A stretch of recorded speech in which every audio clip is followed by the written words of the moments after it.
warahmatullahi wabarakatuh. Perkenalkan nama saya Diadi Bahazafah dari Prodi Akuntansi. Di sini saya akan menjelaskan tentang penyusutan.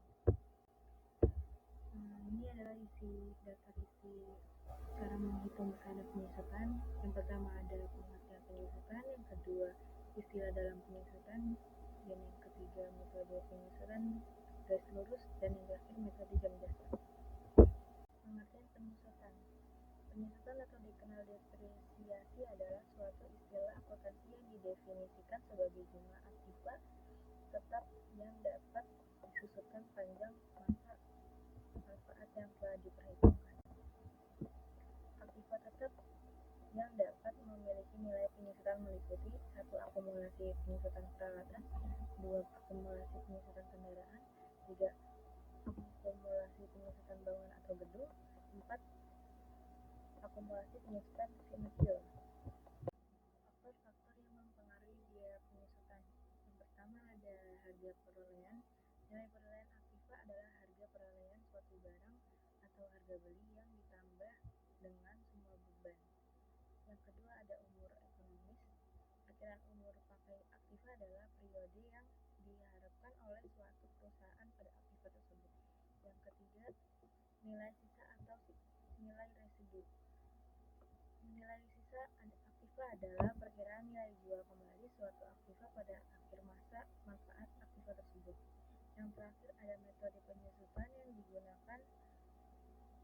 Metode penyusutan yang digunakan harus sesuai dengan karakteristik aset tetap yang bersangkutan dengan ketentuan pajak berlaku. Istilah dalam penyusutan yang pertama ada amortisasi, yang kedua ada depresiasi, yang ketiga adalah depresi.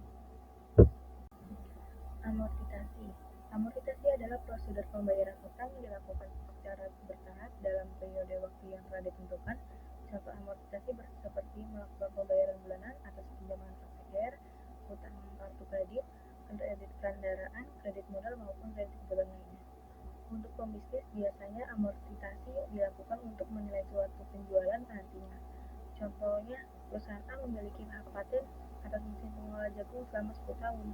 Apabila perusahaan menghabiskan dana sebesar 150 juta untuk mengolah jagung menjadi aneka produk, maka biaya amortisasi yang diakui dan dicatat pada buku keuangan adalah sebesar 15 juta per tahun. Yang kedua ada depresiasi. Depresiasi suatu prosedur dalam mengalokasikan biaya penyusutan terhadap aset tetap selama periode yang diharapkan mendapat manfaat dari penggunaan aset yang dapat dilihat dan digunakan dalam operasional perusahaan tetapi tidak diperjualbelikan. Yang ketiga ada depresi. Depresi merupakan kata lain dari penyusutan nilai yang dialami oleh benda yang sifatnya alami dan tidak dapat diperbarui. Dalam hal ini adalah sumber daya alam seperti biji besi, hasil tambang, kayu hutan, dan sebagainya, di mana aset tetap ini tidak dapat segera diganti apabila sudah habis. Perhitungan untuk depresi biasanya ditentukan oleh beberapa faktor. Di antaranya adalah yang pertama ada harga perolehan aset, biasa disebut aktiva, merupakan total jumlah pengeluaran yang dilakukan sejak perolehan izin hingga sumber daya alam tersebut dapat diambil hasilnya. Yang kedua ada taksiran nilai sisa apabila sumber daya alam telah selesai dieksploitasi, merupakan perkiraan nilai dari lahan tambang yang telah dieksploitasi. Yang ketiga ada taksiran hasil yang secara ekonomis dapat dieksploitasi, merupakan perkiraan depresi yang dihitung untuk tiap unit dari hasil sumber daya alam yang diambil. Contohnya, tanah dengan hutan seluas 20 hektar dibeli dengan harga 500 juta rupiah, di mana taksiran hasil yang dapat dieksploitasi sebesar 200.000 ton kayu. Setelah dieksploitasi, tanah tersebut ditaksir bernilai 100 juta rupiah, sehingga depresi per ton dapat dihitung seperti berikut. Depresi sama dengan 2.000 per ton. Metode garis lurus. Metode ini sesuai untuk menghitung penyusutan aktiva tetap yang tingkat keausannya tidak dipengaruhi oleh volume produk yang dihasilkan. Biaya penyusutan sama dengan tarif penyusutan kali dasar penyusutan. Tarif penyusutan sama dengan 100% kali umur aktiva tetap.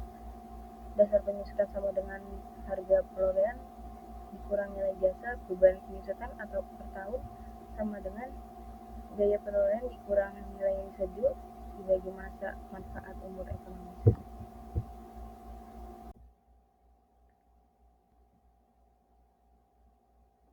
Contoh dan penyelesaian metode garis lurus. PT Aditya Persana pada 2 Januari 2011 menggunakan sebuah bangunan yang berfungsi sebagai tempat gudang. Nilai bangunan tersebut adalah 150 juta dan diperkirakan dapat digunakan selama 10 tahun. Perkiraan nilai residu akhir pemakaian yakini 5 juta rupiah.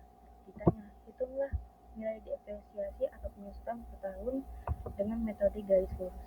Penyelesaian beban penyusutan per tahun sama dengan 150 juta rupiah dikurang 5 juta dibagi 10 tahun sama dengan 14 juta 500 rupiah per tahun. Metode jam jasa. Penyusutan metode satuan jam jasa atau kerja didasarkan pada pemikiran bahwa kurangnya nilai suatu aset disebabkan oleh beberapa jam lamanya aset tersebut digunakan atau dioperasikan oleh